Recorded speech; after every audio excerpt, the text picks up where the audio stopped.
नमो अरिहंताणं नमो सिद्धाणं नमो आयरीयाणं नमो वज्जायाणं नमो लोय सर्वसाहूणम् एष सुरासुरमणुषिन् वन्दितं धोदघायिकं ममलं प्रणमामि वर्धमानं धम्मस्य कर्तारम्।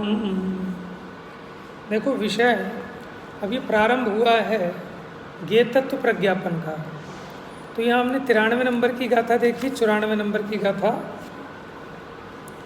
तो 93-94 नंबर की गाथा में ये स्पष्ट कर रहे हैं कि वस्तु द्रव्य गुण पर्यायात्मक है, माने जगत का जो भी पदार्थ है वो द्रव्य गुण पर्यायात्मक है। जब तक आप द्रव्य गुण पर्याय से वस्तु को नहीं पहचानोगे तो भेद ज्ञान की भी सिद्धि नहीं हो सकती, क्योंकि द्रव्य गुण पर्याय के संबंध में ही अगर गड़बड़ है तो फिर भेद ज्ञान की सिद्धि कैसे होगी। अब हम भेद ज्ञान ये तो कर रहे हैं कि मैं केवल ज्ञान से भिन्न हूँ, लेकिन शरीर से भिन्न हूँ ये समझ में नहीं आ रहा। समझ में आया ना। और केवल ज्ञान तो जीव की अपनी पर्याय है, उससे तो अभिन्न है, उसको भिन्न कहने की अपेक्षा जुदी है। अगर उस अपेक्षा को सही नहीं समझे तो वो भेदाभेद विपरीतता बनती है। 3 प्रकार की विपरीतताएं होती हैं: स्वरूप विपरीतता, कारण विपरीतता, भेदाभेद विपरीतता। ठीक है, अंगूठी तो सोने की है, उसको चांदी की माने तो स्वरूप विपरीत माना। अंगूठी बनाने का काम सुनार करता है, लेकिन कुम्हार के पास जाए अंगूठी बनवाने, अंगूठी का कर्ता कुम्हार को देखे तो कारण विपरीतता। भेदाभेद विपरीतता कि जो स्वर्ण है वो पीले पने से अभेद है और सफ़ेद पने से भेद रूप है, लेकिन ऐसा तो ना जाने और सोने को सफ़ेदी से अभिन्न माने और पीले पने से भिन्न माने, तो भेदाभेद विपरीतता। ऐसी 3 प्रकार की विपरीतता मिथ्या दृष्टि के बनी रहती है। क्यों? कि वह वस्तु को द्रव्य गुण पर्याय से नहीं पहचानता। तो यहाँ 93 नंबर की गाथा में ये कहा कि वस्तु माने पदार्थ द्रव्यात्मक है और द्रव्य गुणात्मक है, और उनकी पर्याय कही गई हैं, द्रव्य पर्याय और गुण पर्याय। और जो पर्याय में लीन है, पर्याय में मूढ़ है, वो पर समय है, मिथ्या दृष्टि है। फिर 94 नंबर की गाथा में ये बताया कि स्वसमय और पर समय। देखो, जिससे भेद रूप है, भिन्न है, उससे अभिन्न माने, और जिससे अभिन्न है उससे भेद माने। अब आप बताओ ना, केवल ज्ञान कौन से द्रव्य की कौन सी पर्याय है, कौन से द्रव्य की पर्याय है? जीव द्रव्य की पर्याय है कि पुद्गल द्रव्य की? अब केवल ज्ञान की पर्याय को तो पुद्गल कहे। समझ में आया? और ये जो मनुष्य पर्याय है, शरीर की अवस्था है, इसको अपनी माने।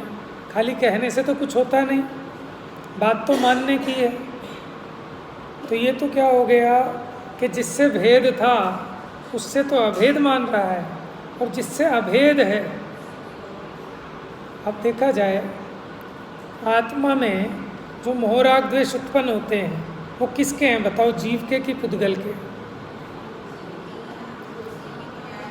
द्रव्य गुण पर्याय से निर्णय कर लो ना, कौन से द्रव्य के कौन से गुण की कौन सी पर्याय है? राग। जीव द्रव्य के चारित्र गुण की विकारी पर्याय है। समझ में आया? अब विकारी पर्याय तो जीव की है, उसे पुद्गल की माने तो ये विपरीतता नहीं है क्या? है वो अपेक्षा भेद ज्ञान कराने के लिए उसे अपना स्वभाव ना मान लेना, उसको विकारी भाव सिद्ध करने के लिए बात कही। क्यों? कि जो पर निमित्त से होता है वो औपाधिक भाव होता है, स्वभाव नहीं होता। ये पहचान कराने के लिए हमने कहा पुद्गल के निमित्त से, है ना। तो अब आप ये समझो कि अगर द्रव्य गुण पर्याय की पहचान नहीं है तो भेद ज्ञान की सिद्धि कैसे होगी। पंडित जी कहते हैं कि फल लगता है सो अभिप्राय का, परिणाम का, कोई कहने से तो कुछ होता नहीं है। कोई बहुत कहे कि आत्मा सुख का खजाना है, आनंद का सागर है, आह आह, तो इससे थोड़ी फल मिलेगा। फल तो जैसी आपकी सोच है, जैसी आपकी श्रद्धा ज्ञान चारित्र हैं, फल उसके हिसाब से होगा, भाषा के हिसाब से फल नहीं है। समझ में है? देखो वो मूक प्राणी त्रियंच जो बोलना नहीं जानते, जो आत्मा का नाम भी नहीं जानते, लेकिन वो भी सम्यक दृष्टि हो जाते हैं। लेकिन जो बोलना जानते हो, बहुत बड़े विद्वान हों, कदाचित वो भी मिथ्या दृष्टि रह जाए। क्यों? फल होता है सो परिणामों का होता है, आपके श्रद्धान ज्ञान आचरण का होता है। तो बातें बनाने से तो कुछ होता नहीं, टोडरमल जी ने साफ लिखा। तो इसलिए इमी जान आलस हान साहस ठान यह सिख आदरो, जब लो न रोग जरा गहे तब लो झटती निज हित कर। अब आप कहोगे साहब अब हमें क्या समझा रहे हो, हम तो 50+ हो गए। जरा वहाँ तो लिखा जब लो न रोग जरा गए, अब हमें तो जरा ने ग्रहण कर लिया कि अभी नहीं।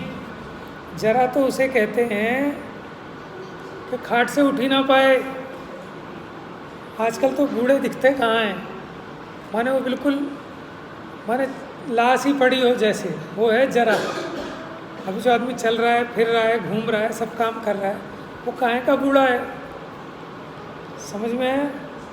धर्म के नाम पे मान बैठते हैं, अरे साहब अपने बस की नहीं है धर्म, हमारी तो उम्र हो गई है। 5 इंद्रिय के विषय भोगों में ये जीव नहीं कहता कि अरे अब हम कहाँ जाएंगे, कहाँ घूमने जाएं, हमारी तो उम्र हो गई, वहाँ नहीं सोचता।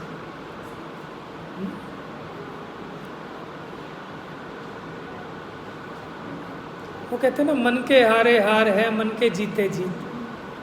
तो जो मन से बूढ़ा हो गया, थक गया, वो बूढ़ा है, और जो मन से नहीं थका आज भी जवान है। मैंने अपने ऐसे ऐसे महाराज देखे बहुत बुढ़े महाराज के गृहस्थी भी कि इतनी बुद्धि लगाते हैं शास्त्राभ्यास में, इतने बुढ़ापे में। अपने मेलाराम जी देख लो, अपने आप खुद नक्शे बना बना के, चार्ट बना के, जम्बू द्वीप का, 3 लोक का, इसका उसका, लगे रहते हैं लिखने पढ़ने में। 80-90 के आसपास जा रही है उम्र उनकी। और महाराजों को देखो, ऐसे ऐसे बुजुर्ग महाराज, ऐसे ऐसे बुजुर्ग त्यागी, माने पढ़ने में एकदम जवान बच्चे जैसे हैं, बिल्कुल कोई आलस नहीं, कुछ नहीं। समझ में आया? तो इसलिए समय रहते, जब तक है समय, जब तक बुद्धि चल रही है, तब तक ये निर्णय कर लेना चाहिए। और जब खाट पे पड़ जाएंगे तो फिर जो कमाई की है उसको पड़े पड़े खाएंगे। लेकिन कौन खाएगा पड़े पड़े? जिसने कमाई की होगी। अब कमाई के टाइम पे कमाई ना करे, सीजन में आराम करे, तो फिर जब आराम का टाइम होगा उसके लिए आराम हराम होगा, खाने को रोटी नहीं मिलेगी।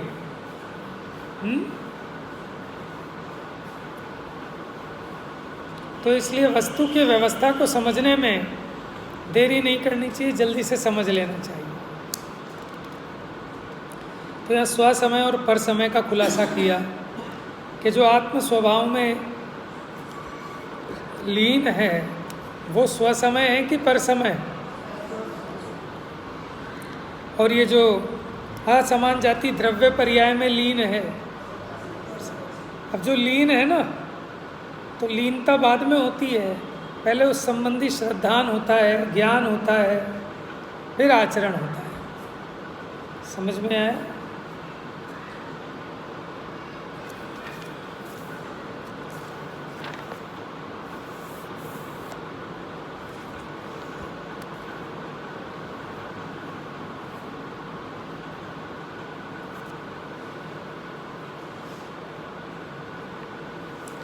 आइए गाथा नंबर 95 अपनी चल रही थी, पेज नंबर 170। इसमें अच्छे से खोल के समझा रहे हैं कि वस्तु कैसी है, कि वस्तु का स्वभाव ही ऐसा है कि वस्तु गुण पर्यायवान है, उत्पाद व द्रव्य युक्त है। और ये उत्पाद व द्रव्य उस वस्तु का स्वभाव है, कोई विभाव नहीं है। और गुण पर्याय भी उस वस्तु का स्वभाव है। अब आप कहो कि उत्पाद वे तो गंदे और द्रव्य अच्छा, बताओ ऐसा है क्या? है अच्छा, गुण तो अच्छे और पर्याय मैली, हटाओ उसको। तो भैया ये भी स्वभाव है, समझ में आया? स्वभाव उपादेय है और विभाव हे, पर द्रव्य भिन्न है। क्या कहा? पर द्रव्य भिन्न है।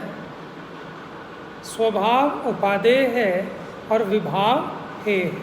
पर द्रव्य तो भिन्न है, उसे छोड़ना वोड़ना कुछ नहीं है। छोड़ना तो विभाव को है, मिथ्या दर्शन को छोड़ना, मिथ्या ज्ञान को छोड़ना, मिथ्या चारित्र को छोड़ना, पाप भाव को छोड़ना। तो वो भावों में ही छोड़ा जाता है, ठीक है। लेकिन परद्रव्य के और अपने परिणामों के निमित्त नैमित्तिक संबंध है। परद्रव्य का त्याग करके, परद्रव्य का त्याग नहीं, उस संबंधी अपने राग का त्याग किया जाता है। आपने रात्रि भोजन छोड़ा कि रात्रि भोजन करने का राग छोड़ा, बात समझ में आई ना? अगर आप ये समझो कि मैं रात्रि भोजन छोड़ने वाला हूँ तो एक कारण विपरीतता हो गई।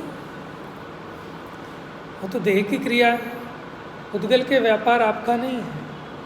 हाँ, लेकिन वो भाव, वो राग त्यागने का भाव, वो आपका भाव है, उसी का जीव को फल है। लेकिन निमित्त नैमित्तिक संबंध है, ठीक है। बाहर का अवलंबन होता है इस प्रकार का।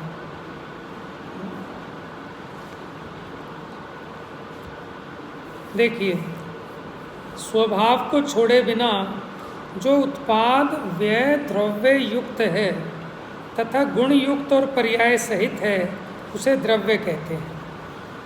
अब आप लोगों के लिए तो परिचित हैं, लेकिन नए लोगों को ये शब्द बड़े अजीब से लगते हैं। क्या आ गया है? गुण, पर्याय, उत्पाद, व्यय, द्रव्य, ठीक है। लेकिन यहाँ तो सभी पुराने हैं तो सब परिचित हैं, क्योंकि अगर ये शब्द पता होंगे तो आगे इन्हीं की चर्चा चलनी है सारी इसमें, कि उत्पाद व्यय द्रव्य वाला कैसे है। अगर बिना उत्पाद के मान ले तो, बिना व्यय के मान ले तो, बिना द्रव्य के मान ले तो क्या आपत्ति आएगी? ठीक है। तो मैंने वस्तु के स्वरूप को इतनी गहराई से यहाँ समझाया जाएगा कि आप कह सकते कि हाँ, हाथ पे रखे हुए आंवले के समान अब आपको प्रत्येक वस्तु माने उसका पूरा स्ट्रक्चर समझ में आएगा। अब आपको नहीं दिखता लीवर कहाँ है, लेकिन डॉक्टर को पूरा बराबर दिखता है। वो यहाँ दबाता है और पता लगा लेता है आपका लीवर तो फैटी हो गया है। अब उसको कैसे दिख रहा है? कैसे दिख रहा है उसको? आगम तीजा नैन बताया।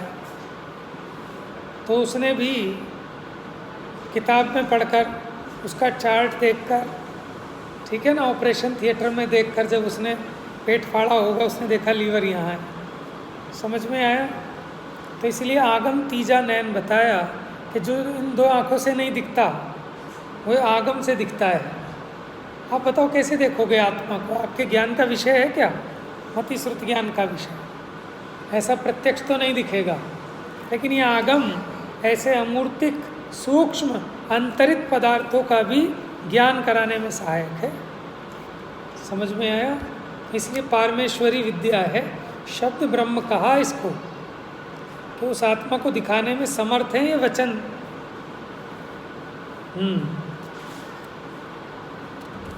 तो बताओ गुण कैसे देखोगे आत्मा के? लेकिन यहाँ दिखाएंगे आपको, प्रतीति भी कराएंगे, ठीक है ना, क्योंकि प्रतीति कराने का प्रयोजन है यहाँ। तो कल जो अपनी चर्चा चली थी तो यहाँ बताया था कि वो, अच्छा देखो, तत्वार्थ सूत्र में ये कहा उत्पाद व्यय द्रव्य युक्तम सत।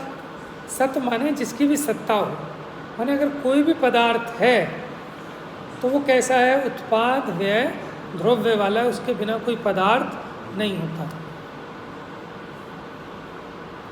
और सत द्रव्य लक्षणम, कि जो सत होता है वही द्रव्य हो सकता है, क्योंकि जो है वही तो द्रव्य, जो नहीं है वो कैसे कुछ हो सकता है? तो सत किसका लक्षण है? द्रव्य का। और सत क्या है?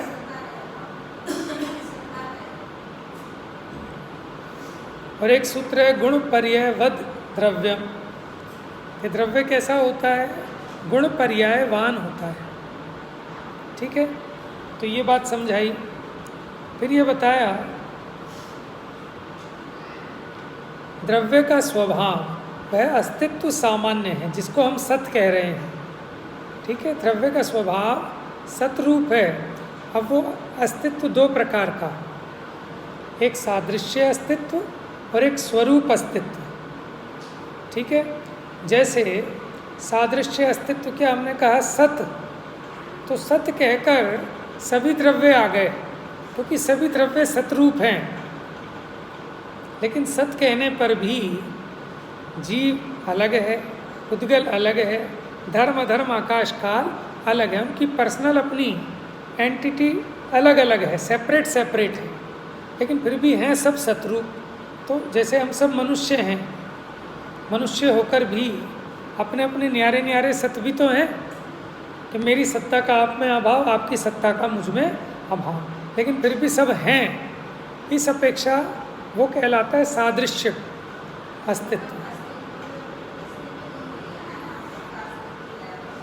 हाँ, अस्तित्व गुण तो नहीं, अभी तो यहाँ कह रहे हैं इसकी सत्ता है, उसकी सिद्धि कर रहे हैं कि जिसकी आप चर्चा कर रहे हो, सबसे पहले तो बताओ वो है भी कि नहीं है? हैं? माने जो बालक हुए ही नहीं, अभी तो शादी ही नहीं हुई और फिर लड़ाई हो रही है काहे के पीछे? कि चिंटू का होगा ऐसा, कि पिंटू का होगा। और चिंटू पिंटू कहाँ है भाई? कि वो तो अभी पैदा ही नहीं हुए। कि क्यों? कि अभी तो शादी ही नहीं हुई।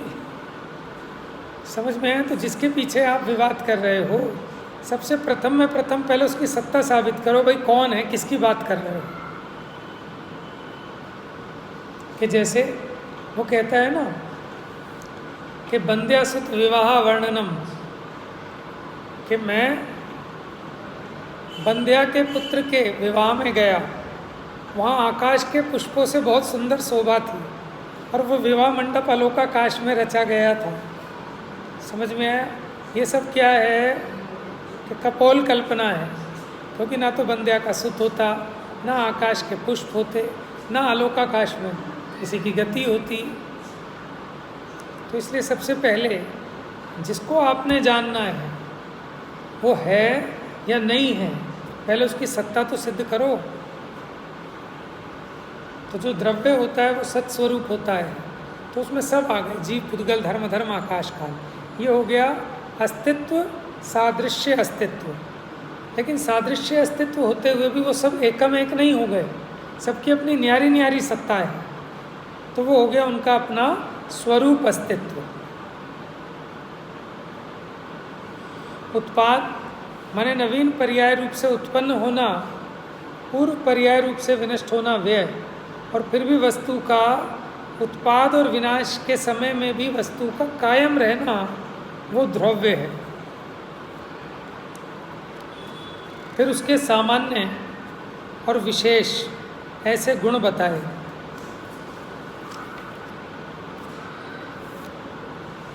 फिर इसमें इम्पोर्टेंट बात क्या थी? 172 नंबर पेज।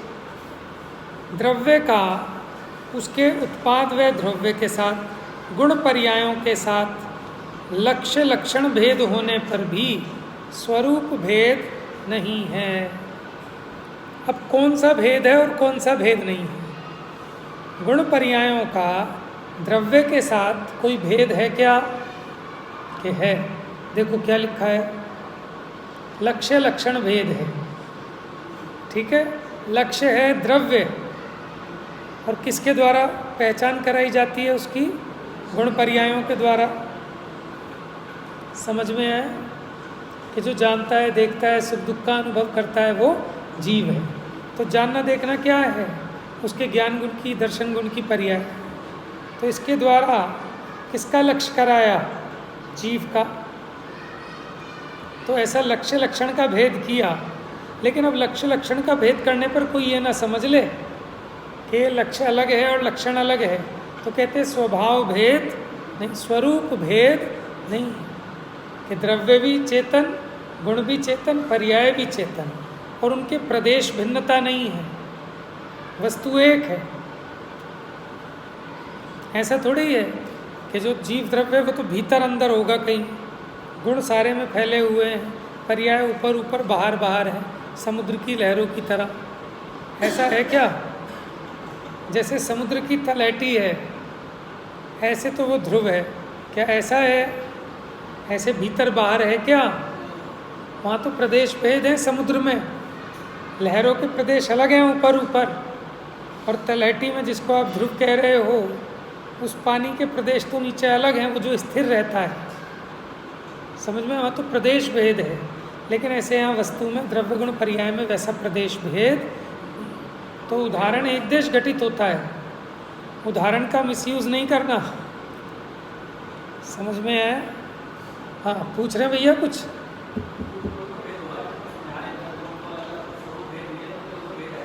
हाँ बराबर। पहले तो ये समझो कि वस्तु भेद नहीं है, वस्तु तो एक अखंड है, प्रदेश वही के वही है, लेकिन अब भेद कैसा है कि कहा ना लक्ष्य लक्षण भेद, विशेषण विशेष्य भेद, अंश अंशी भेद, गुण पर्याय है अंश, और उन गुण पर्यायों का समुदाय है द्रव्य, ये भेद है। लेकिन वैसा भेद नहीं है जैसा हिमालय में और विंध्याचल में है, समझ में? ऐसा भेद नहीं है।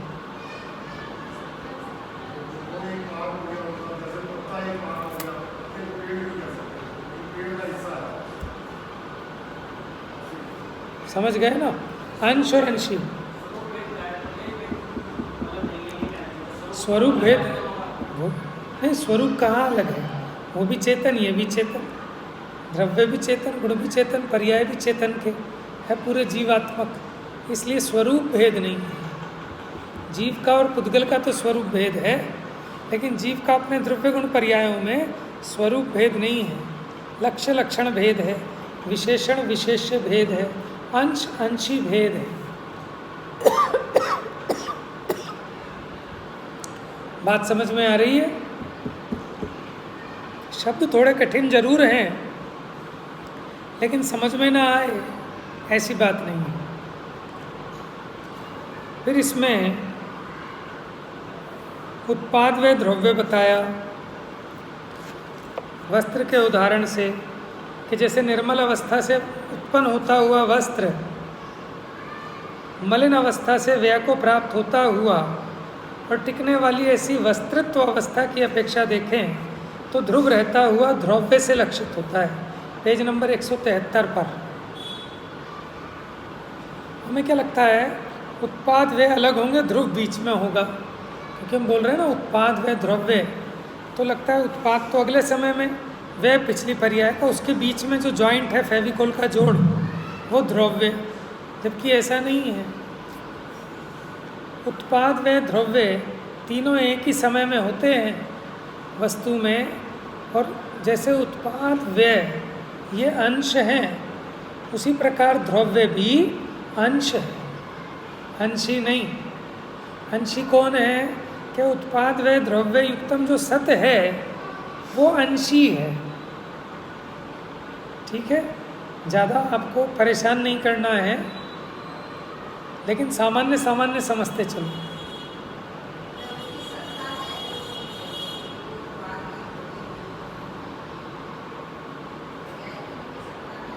हाँ हाँ, परंतु उसका उस द्रव्य के साथ स्वरूप भेद नहीं है, स्वरूप से ही वैसा है।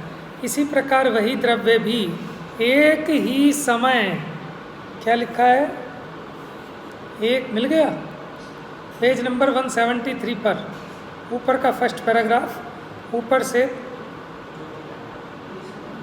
5वीं लाइन, वही द्रव्य भी एक ही समय, ठीक है, फिर हम भूल जाते हैं कहाँ लिखा। यहाँ लिखा एक ही समय, अलग अलग नहीं। हमें क्या लगता है पहले समय में तो व्यय, अगले समय में उत्पाद, ऐसा नहीं है। एक ही समय उत्तर अवस्था से उत्पन्न होता हुआ पूर्व अवस्था से व्यय होता है और टिकने वाली ऐसी द्रव्यत्व अवस्था से ध्रुव रहता हुआ द्रव्य से लक्षित होता है, किंतु उसका उस द्रव्य के साथ स्वरूप भेद नहीं है, स्वरूप से ही वैसा है। ये उसका स्वरूप है। क्या? उत्पाद व द्रव्य, गुण पर्याय। देखो, प्रकाश का उत्पाद हुआ और अंधकार का विनाश हुआ, एक ही समय में कि अलग अलग समय में? अच्छा, प्रकाश और अंधकार दोनों ही पुद्गल की पर्याय हैं। जब अंधकार है तो भी पुद्गल की पर्याय मौजूद है, प्रकाश रूप, वही यहीं के परमाणु। ऐसा नहीं कोई अंधेरे के अलग से परमाणु आएंगे। यहाँ जो परमाणु हैं यही अभी जो प्रकाश रूप परिणमित हो रहे हैं। लाइट बुझाओ, यहाँ के सारे परमाणु अंधकार रूप परिणमित हो गए। लेकिन परमाणु तो जब ये अंधकार रूप है तब भी वही है, प्रकाश रूप है तब भी वही है। तो द्रव्य बना, एक ही समय में तीनों हैं।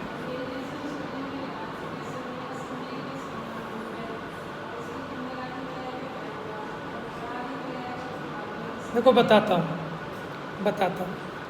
एक्चुअल में क्या है कि कड़े का व्यय होने में और कुंडल का उत्पाद होने में बीच में बहुत सारी पर्यायें आती हैं।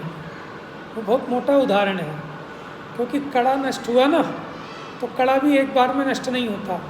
पहले उसको पीटा जाता है, थोड़ा थोड़ा मेल्ट होता है, ठीक है, फिर उसका पिंड बन जाता है, और फिर जब बनाते हैं उसकी अंगूठी तो उसमें भी उसकी पिटाई होती है, कुटाई होती है, छिताई होती है, लंबाई, फिर घुमाया जाता है, उसको कटिंग की जाती है ना। अब यहाँ तो बहुत सारा समय भेद बन रहा है, ठीक है, लेकिन फिर भी समझना स्थूल रूप से कि कड़े का व्यय हुआ, कुंडल का उत्पाद हुआ, ठीक है, अथवा यूँ कहें कि कुंडल का उत्पाद ही कड़े का व्यय है। क्या कहा? कुंडल का उत्पाद ही कड़े का व्यय है। व्यय एक समय में हुआ कि नहीं हुआ? इसका उत्पाद और उसका व्यय अलग अलग समय नहीं है। अगर अलग अलग समय होते तो वस्तु खंडित हो जाती, कि पहले समय में नष्ट हुई, उत्पन्न तो हुई नहीं, तो नष्ट हो गई, खत्म। अगले समय में तो फिर नवीन वस्तु को उत्पन्न होना पड़ेगा। बात समझ रहे हैं? और द्रव्य किस लिए कह रहे हैं कि जैसे कड़ा अवस्था से नष्ट हुआ, कुंडल अवस्था से उत्पन्न हुआ, लेकिन फिर भी उसमें पीलेपने की जो अवस्था है वो तो इसमें भी थी और इसमें भी है, वो ध्रुव अवस्था है, वो द्रव्य हो गया। बात समझ में आ रही है? कुछ कुछ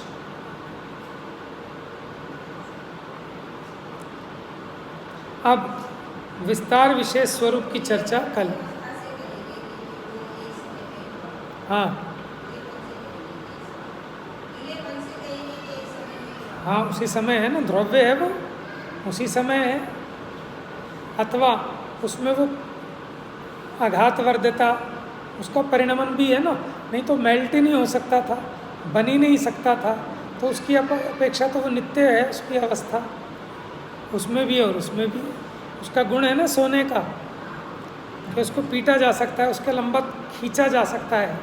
ये गुण तब भी है, गुण तो है ही, लेकिन उसका परिणमन भी है। नहीं तो आप उसको मेल्ट नहीं कर सकते थे कड़े को, और उससे कुंडल नहीं बना सकते थे। शेष चर्चा कल करेंगे। जा वाणी के ज्ञान से सो वाणी मस्तक नमो।